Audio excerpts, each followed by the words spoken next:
In this demonstration, we're going to observe OSPF routing protocol communications between router R1 and router R3. I'm connected to the network from PCC, and I have a console connection to router R3. Currently, the network is almost completely configured. Attached to router R1's gigabit 0/1 interface, we have the 192.168.1 network. Between R1 and R3, on the serial point-to-point connection, we have a 192.168.2.252 network, and attached to R3's gigabit 0/1 interface, we have the 192.168.3.0 network. I've configured OSPF on router R1, but I have yet to configure OSPF on R3. So the first thing we'll need to do is configure OSPF on R3. Once we configure OSPF on router R3, R1 and R3 will be able to exchange hello packets and establish an OSPF neighbor adjacency. R1 and R3 will be able to exchange with each other their link state information and learn about networks not attached to their interfaces. For instance, R1 knows about its connected networks here and here, but it doesn't know about the network coming off of R3's gigabit 0/1 interface. And in turn, R3 knows about the networks that are connected to its interfaces, but it doesn't know about the network coming off of R1's gigabit 0/1 interface. So once the neighbor adjacencies are established, the routers will be able to learn of each other's networks and add them to their respective routing tables. We can observe the OSPF protocol in action from our console connection from PCC to router R3. I've opened TerraTerm and I have a console connection to R3. I'll put in the password Cisco, the enable command, and the password class. Let's take a look at our routing table.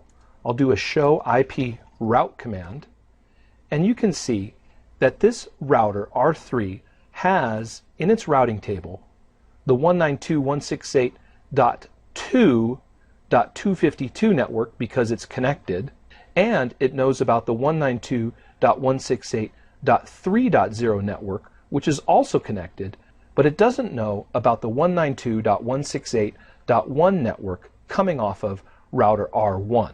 Let's turn on the OSPF routing protocol and see if R3 can learn about the one network coming off of R1's gigabit 0/1 interface.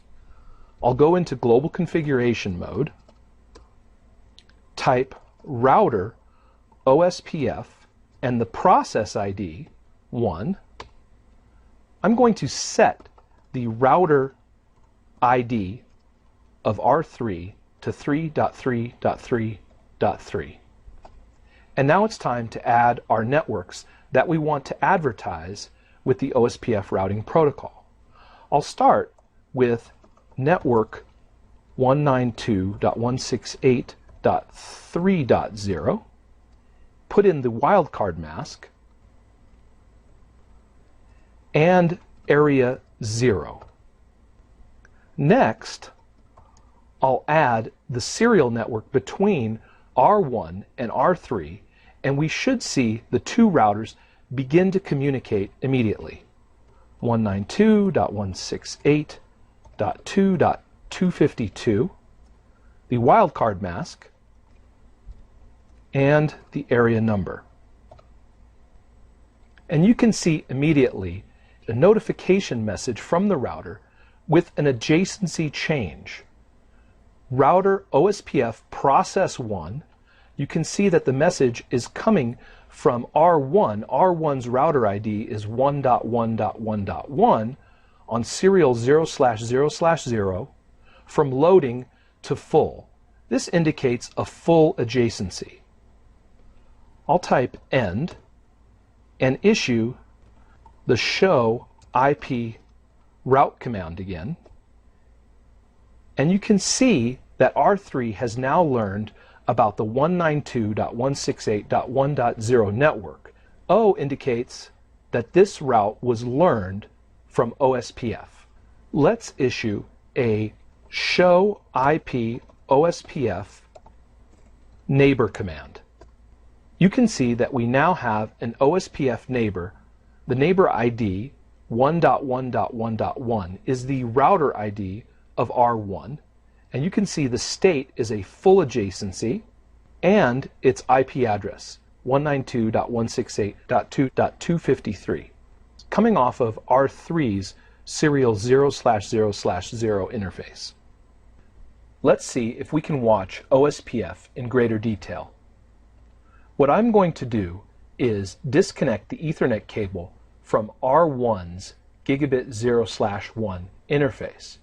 But first, I'm going to turn on a debug command so we can watch the OSPF protocol in action as it loses connectivity to the 192.168.1.0 network. If OSPF is functioning correctly, it should send out notifications that it no longer has a one network and inform R3 of this change. From the console connection to router R3, I'll put in the command debug IP OSPF SPF to see if we can get some real-time debugging information from the shortest path first algorithm. I'll turn that on, and now I'll disconnect the Ethernet cable to R1's gigabit 0/1 interface. We should start to receive messages, and there they are. You can see that the change in the network topology has been detected by OSPF, and OSPF protocol messages are being sent between R1 and R3. If we scroll up, you can see here that it is initializing to run the shortest path first algorithm.